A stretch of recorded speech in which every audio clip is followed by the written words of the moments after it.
या चार गोष्टी माणसाच्या पाचवीला पुजल्यासारख्या झाल्या आहेत. पुष्कळ वेळेला मला हे पाहिजे, एखाद्या ऑफिसरची पोस्ट आहे किंवा काय, ते पाहिजे ते पाहिजे, आणि ते मिळाल्यानंतर त्याची ती दुःख पाहिल्यानंतर नको कटकट म्हणण्याची पाहिजे. बरं, विफलता. सांगण्याचे तुम्हाला काय आहे की जेव्हा आपण मानवी जीवनाचा विचार करतो त्यावेळेला हे सगळं रात्रीसारखं माणसाला ग्रासून टाकतं. ब्रह्मदेवाच्या या रचनेमध्ये जर त्यांनी केली असली, हे जग का असं निर्माण केलं, याला उत्तर देता येईल. बरं, काय सांगायचं. आणि तुम्हाला मागे एक दोन वेळा मी सांगितलंय, तो लायब्निज नावाचा अतिशय बुद्धिमान जर्मन होऊन गेला. तो म्हणाला ख्रिश्चन धर्माप्रमाणे ईश्वराच्या समोर दोन चार पर्याय होते, ऑल्टरनेटिव्ह. हे न जग निर्माण करू का, हे करू का, हे करू. त्यातल्यापैकी जे उत्तम होतं ते हे जग आहे म्हणाला. हा, बरं का. The best of all the possible worlds. मी सांगितलं ना वॉल्टेरची त्याच्यावरची क्रिटिसिझम फार जमर सुंदर आहे. वॉल्टेर म्हणाला, जर हे जग ईश्वराने निर्माण केलं असेल आणि ते जर सगळ्यात उत्तम जग असेल, तर त्या देवाची बुद्धिमत्ता ठाण्याला पाठवण्याला एक असली पाहिजे म्हणाला, वेड्यासारखी असली पाहिजे. म्हणजे काय, किती दुःख आहे या जगामध्ये. बरं, म्हणजे विचार करा. म्हणून साधू संत फार शहाणे. त्यांनी काय केलं, ईश्वराला तर गुंतवतं का त्यातमध्ये, नाही का. ईश्वराला गुंतवलं म्हणजे दोष येईल त्याच्यावर. त्याने असं कसं केलं, त्याने काय हुशारी केली संतांनी. ते म्हणाले त्याने हा आनंदातूनच जग निर्माण केलेलं. आनंदान एव सर्वानी भूतानि जायन्ते. उपनिषद आनंदामधूनच. पण त्या आनंदाला विसरून जे जगाकडे आले त्यांना म्हणाले दुःख आहे, बाकी दुःख नाहीच म्हणजे याच्यात. वा, बरं का. असं जर म्हणायला लागलो आपण की मला बा एक रोग झाला, बा काय आनंदाची अवस्था आहे, आपण त्याला काय म्हणून खरं सांगा. मी नाही म्हणत, पण एकदा काय झालं, महाराज पंढरपूरला होते आणि रोज विठोबाच्या दर्शनाला जायचे. तेव्हा एकाने विचारले, महाराज आम्ही प्रापंचिक लोक आपल्याला कसे दिसतात, बरं का, सांगतो म्हणाले. त्या दिवशी गप्प बसले. दुसऱ्या दिवशी जाऊन येत असताना एक दारू प्यायलेला मनुष्य जिंकून चालला होता रस्त्याने, बरं का. तेव्हा म्हणाले कालचा प्रश्न होता ना, मला असे दिसतात म्हणाले शाही लोक. म्हणजे खरं दुःखमय असताना सुद्धा हा दारू प्यायलाय, आनंदाला विसरलाय आणि त्यात सुख मानतोय म्हणाले. आपल्याविषयी अशी कल्पना असल्यानंतर काय होईल राम जाणे देवाची, नाही का. सांगण्याचा हेतू काय की हे विश्व असं निर्माण केलंय की अव्यक्तातून व्यक्तात आलाय. जे नाही आपल्याला वाटत होतं तिथून आलेलं आहे. बरं, पुढे ती देहाची चौपाहरी फिटे आणि हा आकार समुद्र आटे, पाठी तैसाची मग रहाटे भरो लागे. भर आला दिवसाचा की व्यवहार सुरू, रात्र आली की व्यवहार थांबला. तसं म्हणाले 4 युगांचा व्यवहार संपला की हे जग नाहीस होतं, अव्यक्तात जातं. आणि अव्यक्तात गेलं की आकार समुद्र आटे, संबंध जे दृश्य आकाराला आले ते नाहीस होतं आणि मग पहाट झाली की पुन्हा भरायला लागतं. सगळ्या मानवी कल्पना आहेत या, बरं का. व्यवहार जसा सुरू व्हावा. अहो मुंबईला पहाटे 5 पासून नाही का गाड्या भरून जातात की नाही, तसं पहाटे ब्रह्मदेवाचा दिवस उगवायला लागला की हे सगळं सुरू होतं. बरं, पुढे शारदीचे प्रवेशी अभ्रे जिरती आकाशी मग ग्रीष्मांती जैसी निघती पुढती. कसं होतं म्हणले, शरद ऋतू आला की जशा नद्या आटतात आणि ग्रीष्म म्हणजे उन्हाळा आला की पुन्हा जसे ढग येतात त्याप्रमाणे सुरुवातीला ढग येतात, विश्व निर्माण होतं, त्याचा काळ संपला की पुन्हा नाही सुरू. याच्यामध्ये एक आहे बघा, आपली जी दृष्टी आहे ना ती स्थानिक असते. हा शब्द समजायचा नाही आपल्याला. आपल्याला लोकल ट्रेन्स आणि थ्रू ट्रेन्स आहे ना. थ्रू म्हणजे गावाच्या बाहेर जाणाऱ्या, लोकल म्हणजे तिथल्या तिथे हलणाऱ्या, होय ना. लोकॅलिटी शब्द आहे ना त्यापासून आहे ते. आपली दृष्टी स्थानिक आहे. समजा तुमचा काही अपमान झाला आणि 4 लोक तुमच्या बरोबर होते. तुमचं जग कोणचं, म्हणजे माझं सुद्धा कोणतं, त्याला काय वाटेल माझा अपमान झाला, नाही का? म्हणजे एवढी मोठी मुंबई आहे, काही पत्ता आहे कोणाला काय झालंय ते, पण त्यांच्याबद्दल मला काय वाटतंय काय नाही. म्हणजे माझी दृष्टी जी आहे ही अगदी अकुंचित अशी स्थानिक दृष्टी आहे. विश्वाच्या दृष्टीने जर विचार करायचा झाला तर त्याला त्याचा पत्ता लागणार. म्हणजे खरे जे संत असतात ना त्यांची इतकी विशाल दृष्टी असते की असे किती हजारो लाखो लोक येऊन गेले, त्यामध्ये मी एक आहे नाही काय माझ्या याला किंमत आहे, अशी मानवी दृष्टी असते उच्च. झाला अपमान. आतापर्यंत सरकारमध्ये किती लोकांचा अपमान झालाय एक विचार करा आपण.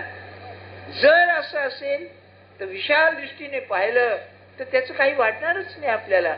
आणि ती दृष्टी आपण वाढावी आपली, म्हणून हे सगळं सांगायचं आहे त्याला. बरं काय सांगू तुम्हाला, R.D. रानडे असं म्हटलेलं आहे आपल्या ग्रंथामध्ये की हा जो नाथपंथ आहे या नाथपंथाचं जर सार्थक झालं असेल, एक ज्ञानेश्वर महाराज त्यांनी आपल्याला दिले म्हणून त्याचं सार्थक झाले. राईज इन द टेर असं इंग्लिशमध्ये म्हणतात त्याला. बरं का, मला सांगा हे त्यांचं म्हणणं ज्ञानेश्वर महाराजांविषयी. आणि ज्ञानेश्वर महाराज स्वतःविषयी आम्ही जाणा एक दीन नाथपंथी. काय स्वतःबद्दल, अरे ते गोरखनाथ बिरखनाथ मोठे असतील पण खरं म्हणले सार्थक झाले यांच्यामुळे एक ज्ञानेश्वर महाराज झाले. असं ज्या पुरुषाचं स्थान आहे संस्कृतीमध्ये त्या पुरुषाची वृत्ती कशी आहे बघा. म्हणून अत्यंत नम्र होणं हा परमार्थ आहे. माझ्या तुम्हाला एक उदाहरण सांगतो बरं का. लोकमान्याने एक ग्रस्त म्हणाले मद्रासमध्ये तिकडे, आपल्यासारखा बुद्धिमान माणूस हे राजकारणात पडला आहे, काय करायचंय. तर ते काय म्हणाले, माझी मातृभूमी भारतभूमी काही वांझ नव्हे, माझ्यासारखे हजार म्हणाले बुद्धिमान निर्माण करी. तुम्हा आम्हाला जरा फर्स्ट क्लास बिस्ट क्लास मिळाल्यानंतर मिशी वर करतो बरं का. काय कोणी विचारित नाही बरं का इथे मुंबईमध्ये कोणी, पण यालाच वाटतं मी कोणीतरी मोठा आहे म्हणून. मी ऐकलं परवा बरं का, एक ग्रस्त आले मला म्हणाले बाबा ते बदली करतायत म्हणले पुण्याला आणि म्हणले पगार वाढवणार आहेत. आणि ते सहज विचारलं, म्हणलं बाबा किती वाढव. नाही म्हणले आता 15,000 आहे ते 20,000 रुपये. अरे बापरे, म्हणले आम्हाला वर्षाला 20,000 मिळत नव्हते हो, याला महिन्याला 20,000 आणि बायकोला पुन्हा स्टेट बँकेमध्ये 7-8 रुपये पगार आहे. मी काय म्हणलं तुम्ही पैसे खाता का म्हणलं, रोज पैसे काय करता एवढे. नाही काय बघा विलक्षण आहे, संपत्ती बघावी तर काय विलक्षण आहे. नाही पण तुमची आमची दृष्टी किती असते नाही का, विचार करण्यासारखी गोष्ट आहे बरं का. एकदा समजा तुम्ही असे नवे कपडे घालून गाडीतून जातात, आता ते कपडे जुनेच होतात, हात शिरले की कपडे जुने होतात. पण मी असे ग्रस्त पाहिले, प्रोफेसर होते आमच्या ओळखीचेच होते, त्यांच्या गिने कोणीतरी ते पेन झाडली अशी, ते डाग पडला, सारखे असं करीत होते शेवटपर्यंत. अहो म्हणलं काय झालं, अरे डाग पडला. कोणी विचारतोय का म्हणलं डाग पडलाय का तुम्हाला. पण बघा कशी वृत्ती असते नाही का. आता आपण इस्त्री करून जात तसं करा, मी नाही म्हणत नाही बरं का, पण ती इस्त्री टिकते का त्याच्यामध्ये, बावटासारखं राहू नये. नाही तर की नाही बायका आपलं वेळी न घालता काही काड्यासारखे आले तर काही चालणार नाही. असं म्हणत नाही हो, तसं करू नका. पण त्याने मी सुंदर दिसेन ही कल्पना बरोबर नाही. माझ्या म्हणण्याचा हेतू असा, लक्षात आलं ना. म्हणजे ही ऐकायचं कशा करता, अशी विशाल दृष्टी पाहिजे. अरे माझ्यासारखे हजारो लाखो आज आहेत, होऊन गेले, होणार आहेत. समर्थाने दासवत म्हणलेले मागे झाले पुढे होणार.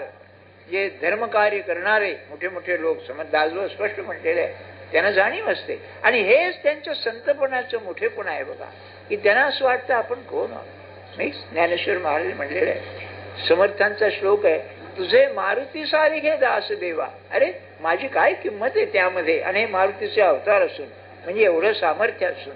तेव्हा त्यांचं जे म्हणणं आहे की हा सगळा व्यवहार दिवस आणि रात जसं येतो आणि जातो तसा आहे.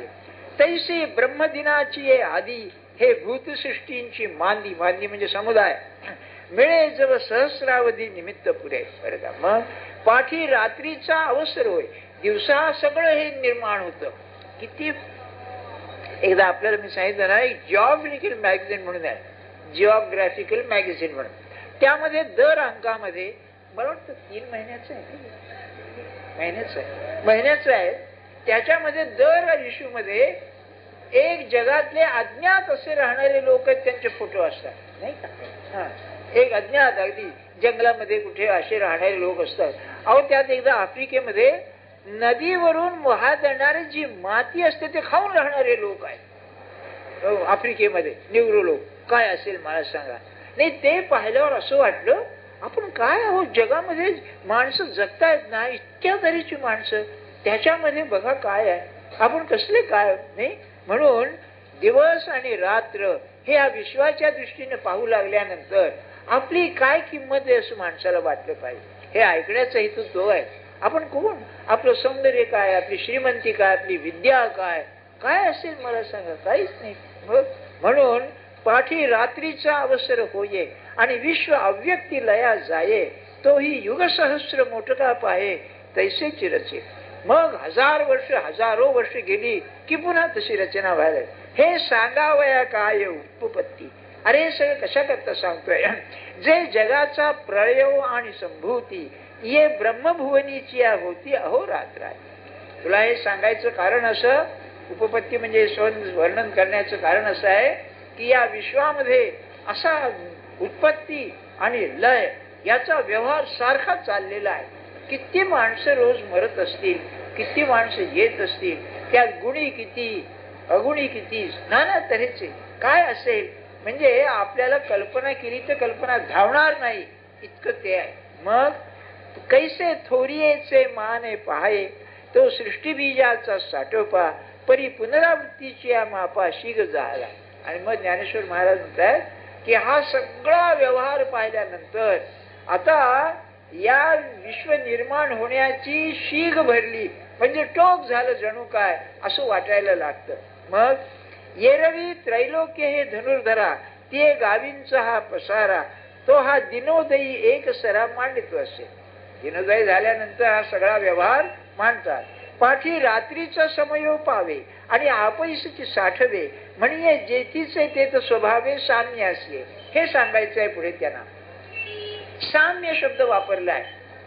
हे सगळं विषम आहे. जेथे उत्पत्ती आणि विनाश आहे हे सगळं विषम आहे. कारण दोन निराळ्या अवस्था आहेत, येणं आणि जाणं, याच्यात साम्य नाही. तर म्हणलं होतं काय की जेव्हा दिवस येतो ब्रह्मरात्रीचा, ब्रह्मदेवाचा निर्माण होतं, रात्र आली की नाहीसं होतं आणि शेवटी ते अव्यक्तात जाऊन शांत होतं. साम्य आलं म्हणजे शांत होतं. हा सांख्यांचा शब्द आहे. हे विश्व जे आहे त्रिगुणात्मक आहे आणि या त्रिगुणामध्ये त्यांचा जो संतुलन असतं, बॅलन्स, तो बिघडला की विश्व निर्माण व्हावं लागतं. पुन्हा साम्यावस्था आली की शांत होतं. आणि हे फार महत्वाचं आहे आचरणाच्या दृष्टीने. मला असं सांगा, आपलं जेव्हा मन, मग 4 सांगितले ना, भीती, काळजी, निराशा आणि विफलता, बरं का.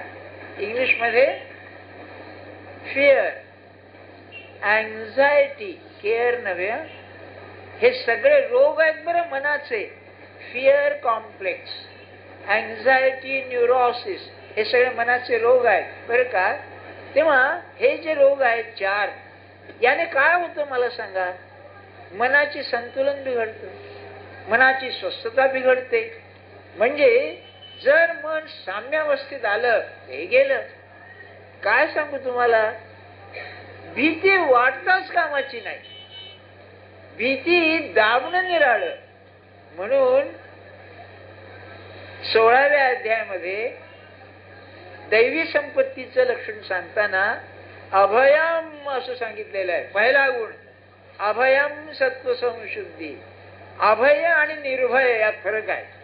निर्भय म्हणजे भय वाटत होतं पण भय नाहीसं झालं. आता मी निर्भय झालो म्हणजे भय होतं. अभय म्हणजे भयाची कल्पनाच नाही. काय आपल्याला समजतंय का हे?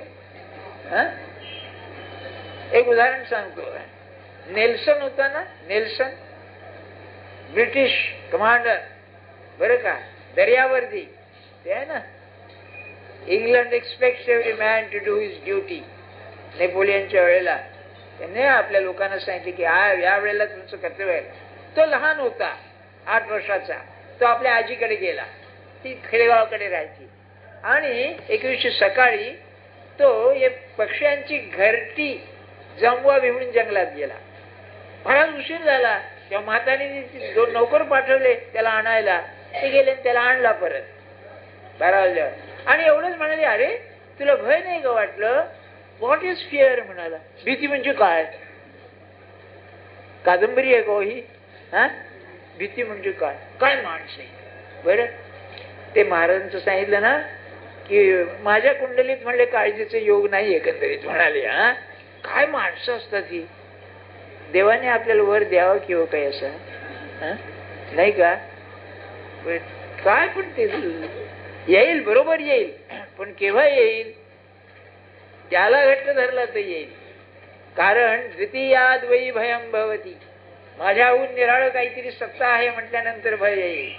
पण माझी सत्ता आहे म्हटल्यानंतर येणार नाही, किंवा त्याची सत्ता आहे म्हटल्यानंतर येणार नाही. तो पाहिल तो काय करायचं.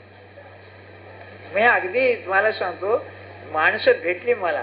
भाऊसाहेब विचार, भाऊसाहेब 88 वर्ष 89 वर्ष वय, तुम्हाला मृत्यूची भीती वाटते का? नाही भाऊ म्हणाले. का म्हणले? अहो इथून जायचं, उठायचं आणि महाराजांच्याकडे जायचं. अरे वा, काय उत्तर आहे बुवा. तुम्हाला असं वाटतं का तुमच्या गुरुकडे जायचंय? नाही पण मी विचारतो. हा, तुम्ही पुष्कळ तुम्हाला असतील ना गुरु, तुम्हाला खरं असं वाटतं का आपल्याला उठायचं आणि जायचं गुरुकडे? हा, मला तरी वाटत नाही बुवा. बरं का, आपलं बी ऑनेस्ट, इथं प्रामाणिकपणाच पाहिजे नाही का. उलट आहे, तुम्हीच इकडे या झालं, आपलं भानगड नको. काय मन, काय मन, असं काय करता म्हणे का? शिकण्यासारखं आहे ते इथे आहे. म्हणून जो भगवंताच्या नादी लागला त्याची पहिली गोष्ट असेल तर निर्भय झाला पाहिजे. काय बसेल ते होऊ दे की. म्हणजे त्याला काही कल्पना नसते असं नाही भविष्याची, पण येऊ दे काय प्रसंग यायचा आहे तो, होऊन काय होणार आहे. बरं का, ती खरी खरी परीक्षा आहे बघा परमार्थाची. मग काय सांगू तुम्हाला. म्हणून ते म्हणाले की रात्रीचा समयो पाये आपैसची साठवे, म्हणे जेथीच तेथ स्वभावे साम्य असे. आणि त्याच्या जीवनामध्ये समता आहे, कधी ते संतुलन बिघडणारच नाही. काय आहे, सायन्सच्या लॅबोरेटरीमध्ये, हायस्कूलमध्ये, कॉलेजमध्ये, लॅबोरेटरीमध्ये हे असतात, तराजू असतात. आपण पाहिजे लाकडं मोजतात तो तराजू असतो की नाही, किंवा हे भाजी विकतात ते तराजू. अरे घाल एक वांग जास्ती, गच्च झालं, जेवण. हा, लाकडाचं घाला एक ओंडका जास्ती. एक हेअर बॅलन्स म्हणून असतो, केस मोजणारा, केस, त्याला हेअर बॅलन्सच म्हणतात. तो असा असतो, त्याला ग्लासची ही असते, केस असते अशी, ग्लास त्याच्यामध्ये असतो. तर त्याच्यात एक केस टाकल्यानंतर तो खालीवर होतो ना, तसं आपलं मन आहे, हेअर बॅलन्स आहे. जरा जेवायला उशीर झाला की ऑफ एकदम, बरं का. किंवा जरा काही कमी जास्त झालं, अरे बापरे काय. आणि आपण परमार्थी म्हणतो जिथे. मग कसं पाहिजे, महाराज म्हणले घुस असते, घुस, तिला तुम्ही मारायला लागला तर जितकं मारावं तितकं फुगते.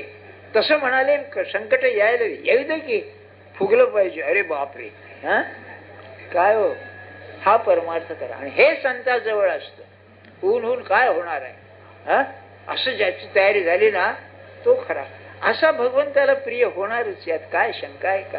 कारण त्याचा आधार आहे ना. अरे तुला काय करायचं तर कर की, करून करून काय करणार आहे. मला आपल्या कीर्तनातली गोष्ट आठवते. हा, गोष्ट खरी नसेल पण अतिशय बोधप्रद आहे. तुकाराम बुवांचं की नाही, गुरं गेली, दुकान गेलं. ते महाजन होते, महाजन म्हणजे गावातले प्रतिष्ठित. गुरं गेली, घर गेलं, बायको मेली, मुलगा मेला, सगळं त्याने. भावानी काय केलं, कागदपत्र आण म्हणाला, कान्होबा होता ना, आणि वाटणी केली. आणि तुकाराम बुवांनी आपले कागद सगळे नदीत बुडवून टाकले. तुझे कागद तू घे आपला, बरं का, असं सगळं झालं. तेव्हा बायकोला काय म्हणाले जिजाईला, आता आपल्याला चांगले दिवस येणार म्हणाले. कीर्तनाची हुशारी आहे कीर्तनकाराची, बरं का. कसं म्हणाले, आता वाईट करायचं राहिलंय काय म्हणाले देवाने आता आपल्याला, आणखी काय करणार आहे लेखाचा म्हणाले. काय बघा, म्हणून ते साधू झाले.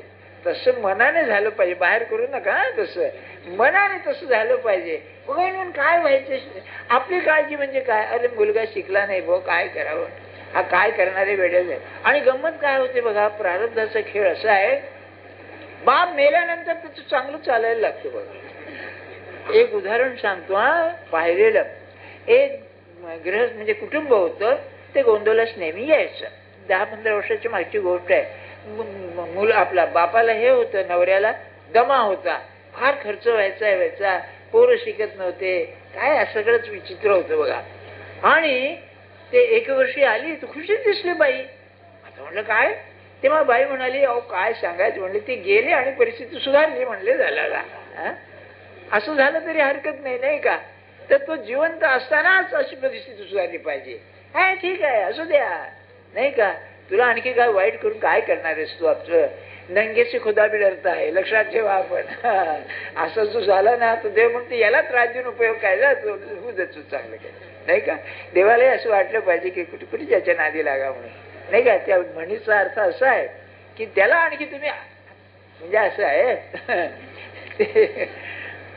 नरसोपण केळकरांनी एक दृष्टांत दिलेलं आहे. काय झालं, आत्रे आणि फडके दोघ जण उभं येत, दोघांचं, आणि दोघंही वाह्यात, म्हणजे बोलण्यातून चालण्यातून काही विचार नाही. तेव्हा म्हणाले या दोघांचं म्हणजे असं आहे की लक्ष्मी रोडवर दोघ जण भेटले. तेव्हा म्हणाले आत्र्यानं लंगोटी नव्हती आणि यांच्याजवळ लंगोटी होती एक फक्त. तेव्हा हे म्हणाले, अरे काय नागवा तू माझी लंगोटी घे म्हणाले. म्हणजे हे त्यातलेच बरं का, एक लंगोटी ती त्यांना दिली. तशापैकी देवाचे पशी होतं की देवाशी नंगे बी खुला करता, म्हणजे तोही नंगा आहे आणि हाही नंगा आहे, दोघे नंगे झाले की दोस्ती जमते त्यांची, अशापैकी आहे. उलट भियेल असतो आणखी त्याला. हे मनाने व्हायला पाहिजे. काय व्हायचंय? होऊन होत नाही तितकं. पण रसेलने असं म्हटलेलं आहे, त्याला असा प्रश्न विचारला. रसेल स्पीक्स नावाचा ग्रंथ आहे बरं काय. एका पार्लमेंटच्या मेंबरनी त्याची मुलाखत घेतली, बरी लांब पुस्तकच आहे त्याचं. तेव्हा त्यात विचारलं की ते एवढा विद्वान, नोबेल प्राइज मिळालेला हो, आणि विद्वान तर खराच, विचारवंत मोठा, 20व्या शतकातला, तुला काळजी लागते का? होय म्हणाला. मग तू काय करतोस? तर म्हणला मी शांत बसतो आणि या प्रसंगातून वाईटात वाईट काय होईल याची मी कल्पना करतो आणि त्याची तयारी ठेवतो. जीवनात असं घडत नाही मला माहिती आहे, पण मी तयारी ठेवतो. त्यामुळे म्हणला अर्धी अधिक काळजी कमी होते. हा आपला ठीक आहे त्याचा, पण भक्ताचं लक्षण असं पाहिजे. तुमच्या हातात दोरी दिली आहे ना, अरे काय करायचं ते करा की तुम्ही. तुमचं अंतःकरण कोमल आहे मला माहिती आहे, आणि मला तुम्ही एवढा त्रास देणार हेही कळाय, तरी पण तुमची जर इच्छा अशी असेलच, माझं असंच व्हावं, तर होऊ दे की, तुमच्या नावाने तरी रडायला मला मोकळीक मिळेल हो, असं नाही का? आपल्याला तोही हक्क नाहीये, ध्यानात ठेवा. देवाच्या नावाने शंख करायला आपल्याला अधिकार नाहीये. तुकाराम बुवानाच आहे, त्याने शिव्या सुद्धा दिल्या देवाला, नाही का? आम्हा गांजी जन, उदाहरण बघा, लोक म्हणत आम्हा गांजी जन तरी का मेला नारायण. अरे का मेलास काय तू, असं बोलण्याचा अधिकार त्यांना होता, कारण तो नंगा तसेही नंगे झाले होते मनाने, बरं का? असं सांगण्यात हेतू काय, जैसे वृक्षपण बीजासी आले की मेघ हे गगन जाहले, तैसे अनक्यत्व जेत सामावले ते साम्य म्हणजे. साम्याची व्याख्या केलेली आहे की हे सगळं जे विविधता दिसते आहे, या सगळ्यामध्ये एक ब्रह्मदेवाचं सूत्र आहे, अव्यक्ताचं व्यक्त होत आहे.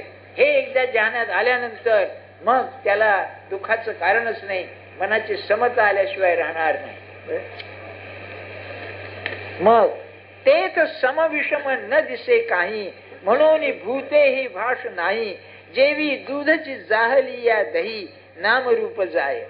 हे जे दृश्य आहे ते दृश्य सगळं अज्ञातातून येतं, अव्यक्तातून येतं. ही ज्याची खात्री झाली त्याला म्हणले दुःख उरणारच नाही, फक्त रूप बदललं एवढंच. पहिला दृष्टांत दिलाय, दुधाचं दही झाल्यानंतर दुधाचं जे मूळचं रूप आहे ते नाहीसं होऊन त्याला नवीन रूप येतं. तसं हे जग जे आहे, हे जर तुम्हाला दुधासारखं वाटलं तर ते जेव्हा अव्यक्तात जातं तेव्हा दह्यासारखं होतं. त्याचं रूप बदलतं, परंतु त्याचा दुसरा फरक काही होत नाही. या दृष्टांतातून काय शिकायचं? ऐसे असावे संसारी जोवरी प्राचीनाची दोरी. पक्षी अंगणाशी आले आपला चारा चरवून गेले, मुली घरचार मांडीला भातुकली खेळ मोडून टाकी. वाट सरू वाटा आले पहाट झाली उठवून गेले, मार्गी बहुसाल भेटले तेथे मन नाही गुंतले. एका म्हणे जनार्दना ऐसे असता भय कोणा. अरे वा, काय काय मी का उदाहरण देतोय. मुलगा ऐकत नाही आपला, नाथांच्या सारखा महात्मा. मुलगा ऐकत नाही, मुलीचा नवरा जावई व्यसनी, तो हा असा. असं सगळं असताना या माणसाची जी निष्ठा होती ती काय राहिली असेल. पक्षी अंगणाशी आले, आपला चारा सरवून गेलं, नाही का. दाणे टाकले, चिमण्या आल्या, झालं आपापल्या भृदिशी उडून गेल्या. तसे आपली मुलं आणि माणसं अमेरिकेला गेले, कोणी कॅनडाला गेले, हे उडून जाण्यापैकीच आहे. आणि तुम्ही या तिकडे भारत, आम्ही नाही आहे तिकडे, बरं का. काय आहे पण सगळा आपण शिकलं पाहिजे. हे दृश्याबद्दल संबंध स्वतःच्या कुटुंबाबद्दल जाऊ द्या. संयोग आणि वियोग हे अव्यक्तातून येणं आणि जाणं आहे. असं जर असेल तर कशाला मी माझं साम्य बिघडवू, हे त्यात आहे. तेवी अंक आकार लोपा सरिसे, जगाचे जगपण भ्रंशे, परी जेथे जाहले ते जैसे तैसेची असे. अरे त्याच्यामधून अव्यक्तातून आलं, रूप घेतलं, तो भ्रंश झाला की मूळ दुसऱ्याला गेलं. तेव्हा हे तात्पुरतं आहे, इथलं हे ध्यानात ठेवलं पाहिजे. ही दुसरी बाजू सांगितली. म्हणजे आकार जर गेला तर आकार हा कालाधीन असल्यामुळे काल संपला की गेला, नाहीसा झाला. याला एक उत्तम सांगतो. एक ग्रस्त होते, त्यांचा पहिला मुलगा गेला. तेव्हा यजमान म्हणजे ज्यांचा गेला ते माहेरी होती बाई. तेव्हा त्यांना भेटायला निघाले. तेव्हा महाराज म्हणाले, बायकोला निरोप काय सांगायचा. ज्याने दिला त्याने नेला म्हणाले. हा, भाषा साधी दिसते पण हा योगच, आला आणि गेला, माझं काय आहे त्यामध्ये. अशी वृत्ती आपल्या देहाविषयी, आपल्या माणसाविषयी ठेवली पाहिजे. हा, काय व कसं होईल. अरे तो आला आहे, त्याचं घेऊन आलेला आहे, चालला, संपलं. अन्नोदक म्हणतात ना, ते संपलं की चाललं. बरं, संबंध तेवढा वाहतो, बाकीचं काही नाही. माझी माझी म्हणतो, ती माझी म्हणाच का, या अर्थानं त्याचं प्रारब्ध त्याच्या बरोबर आहे. काय व्हायचं असेल ते होऊ द्या. जैसे नाही तै तया नाम सहज अव्यक्त आणि आकारा ये तेची व्यक्त, हे एकास्तव एक सूचित, एरवी दोन्ही नाही. 2 मिनिटात सांगतो आपल्याला, 2 मिनिटच आहेत. ज्ञान आणि अज्ञान. अज्ञान आहे म्हणून ज्ञान, आणि ज्ञान आहे म्हणून अज्ञान. प्रथम ज्ञान का अज्ञान. प्रथम ज्ञान, त्याला अ लावल्यामुळे अज्ञान. अज्ञान नाहीच झालं. ज्ञानाला ज्ञान पण नाही. ज्ञानाला ज्ञान पण का नाही, तर पुरुष आणि स्त्रिया. समजा जगामध्ये नुसते पुरुषच आहेत, काय भेद राहील. तसं ज्ञानाला प्रति आहे, विरुद्ध आहे म्हणून अज्ञान. तेव्हा ज्ञान आणि अज्ञान एकमेकावर अवलंबून आहेत. एका नाण्याच्या 2 बाजू आहेत, एक गेली की दुसरी गेली. तसं व्यक्त आणि अव्यक्त हे एकमेकाला लागून आहेत. व्यक्त आहे म्हणून अव्यक्त, तर व्यक्तच नाही झाल्यावर अव्यक्तच. म्हणजे मूळ जे स्वरूप आहे साम्य ते एवढं राहणार. याचा अर्थ असा की या जगाचा सगळा व्यवहार जो आहे, हा व्यवहार नुसता सूक्ष्मातला आहे. हे जे दृश्य आहे तात्पुरतं आहे, त्याच्यामध्ये अडकण्याचं कारण नाही. आता पुढचा जो विषय हाच त्यांनी वाढवलेला आहे की या अव्यक्ताच्या पलीकडे जे अव्यक्त आहे, मूळ श्लोकात ते तो परमात्मा, तो धड व्यक्त नाही ना अव्यक्त नाही. तिथे साम्य अवस्था असल्यामुळे त्याचं स्वरूप ज्याने ओळखलं तो खरा या मृत्यूच्या पलीकडे गेला, हे त्याचं बोलणं आहे. ते पुढच्या रविवारी मी सांगेन. जानकी जीवन स्मरण जय जय राम. रघुपती राघव राजा राम. पतित पावन सीताराम.